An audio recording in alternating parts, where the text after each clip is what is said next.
In this video, we are going to study central problems of an economy. This video is presented by me, Pulkit Sharma. Central problems of an economy. What to produce, how to produce, for whom to produce, what provisions, if any, be made for economic growth. In this video, we are going to study in detail the central problem of what to produce. What to produce? This means that what goods and in what quantities are produced by a society.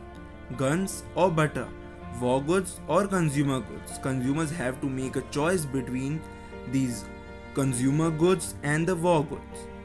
But the choice between war goods and consumer goods is not the only problem of choice faced by the society.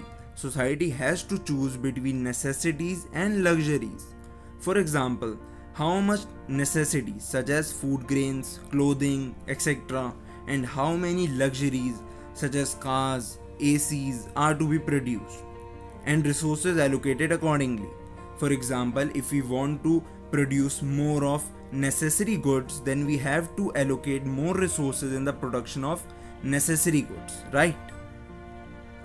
In answering the question what goods shall be produced, society would have to choose among goods such as cars, hospitals, schools, steel, soap, nylon, etc. Once society has decided which goods shall be produced, then it has to decide in what quantities these goods have to be produced.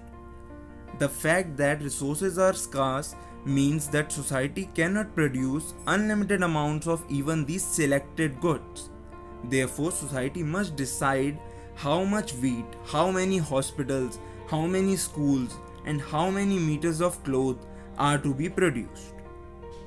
In a free market economy, the choice of what goods and in what quantities are made is decided by the interaction between private firms who organize production on the one hand and consumers whose wants are to be satisfied by producing goods and services on the other.